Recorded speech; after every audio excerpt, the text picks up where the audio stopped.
बहुत समय पहले की बात है। द्वारका में भगवान श्री कृष्ण राज कर रहे थे। उनका दरबार ज्ञान, नीति और भक्ति का केंद्र था, परंतु उनके मन में एक गूढ़ रहस्य छिपा था जिसे केवल कुछ ही लोग जानते थे। वह रहस्य था उनकी अंतर्दृष्टि में छिपे जगन्नाथ स्वरूप का। एक दिन ऋषि नारद द्वारका आए। वे बोले, हे माधव, जब जब धरती पर धर्म की रक्षा के लिए अवतार लेते हो, तब तब तुम्हारे अलग अलग रूपों की महिमा भी प्रकट होती है, परंतु एक रूप है जो छिपा रह गया, तुम्हारा जगन्नाथ स्वरूप। कृष्ण मुस्कुराए और बोले, ऋषिवर, समय आने दो, वह स्वरूप भी प्रकट होगा। समय बीता और द्वारका का अंत निकट आया। महाभारत के युद्ध के बाद श्री कृष्ण ने अपनी लीला समाप्त की।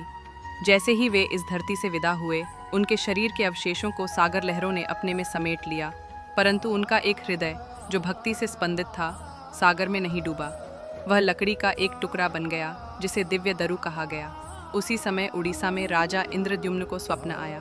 स्वप्न में श्री कृष्ण ने कहा, हे राजन, समुद्र के किनारे जो दिव्य लकड़ी बहकर आएगी, उससे मेरे नए रूप की स्थापना करो, जगन्नाथ, बलभद्र और सुभद्रा के रूप में। राजा ने वैसा ही किया, पर मूर्तियों को बनाने वाला कोई शिल्पकार नहीं मिल रहा था। तभी एक रहस्यमयी वृद्ध ब्राह्मण आया जो स्वयं विश्वकर्मा थे। उन्होंने एक शर्त रखी, जब तक मैं मूर्ति गढ़ूं, मुझे कोई न टोके। राजा ने वचन दिया। कई दिन बीत गए, भीतर से कोई आवाज़ न आई। चिंतित राजा ने द्वार खोल दिया। विश्वकर्मा अदृश्य हो गए और मूर्तियां अधूरी, बिना हाथ पैर के रह गईं। पर तभी एक दिव्य आकाशवाणी हुई, ये अधूरी नहीं, पूर्णतम रूप है। यही मेरा जगन्नाथ स्वरूप है, जहाँ भक्ति ही मेरे अंग बन जाती है।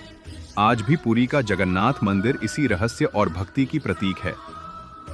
सीख, इस कथा से हमें यह शिक्षा मिलती है कि भगवान का रूप बाहरी नहीं, हमारे विश्वास और भक्ति से पूर्ण होता है।